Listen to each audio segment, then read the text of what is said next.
Madam Speaker, I have a few questions for my colleagues. What if our foreign policy of the past century is deeply flawed and has not served our national security interests?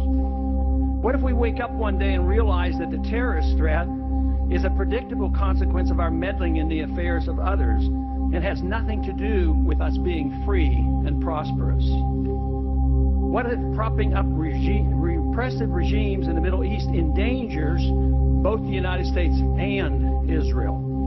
What if occupying countries like Iraq and Afghanistan and bombing Pakistan is directly related to the hatred directed toward us? What if someday it dawns on us that losing over 5,000 American military personnel in the Middle East since 9/11 is not a fair trade-off for the loss of nearly 3,000 American citizens, no matter how many Iraqi, Pakistani, and Afghan people are killed or displaced?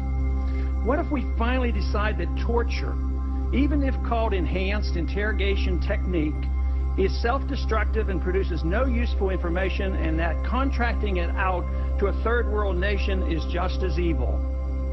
What if it is finally realized that war and military spending is always destructive to the economy?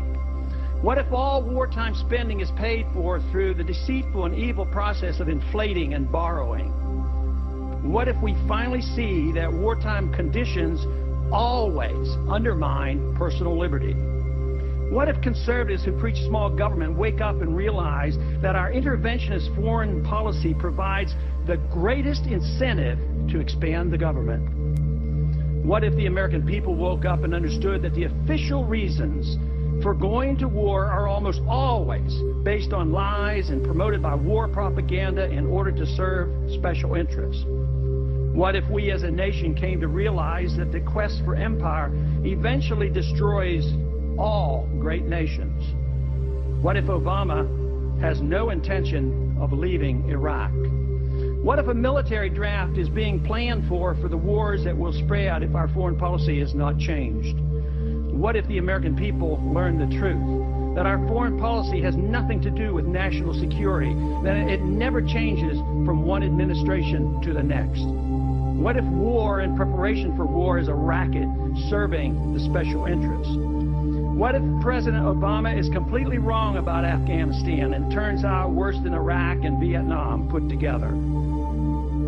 What if Christianity actually teaches peace and not preventive wars of aggression? What if diplomacy is found to be superior to bombs and bribes in protecting America?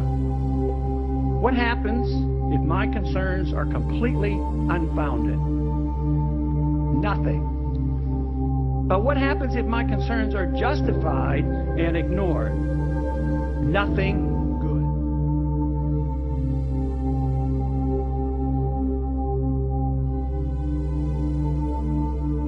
Yes, you mentioned the word change, and when I bought your book, I mean, that was the question I have. I mean, we've been hearing change from Obama.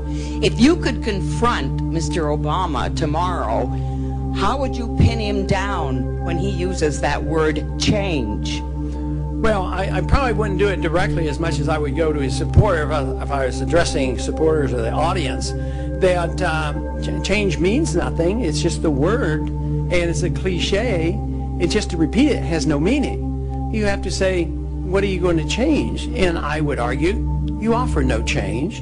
You have the same foreign policy. You want more troops in Afghanistan. You're not talking about only going to war with a declaration. You don't want to deal with the monetary, financial crisis in this country. You want to keep, the system together for the benefit of the banks and the big corporations and the politicians, that argument. And what kind of change do you have on social policy? Do you care about sick people using marijuana? I mean, have you come out for that? And I would just hit him hard on the fact that he doesn't want change. He wants to stay.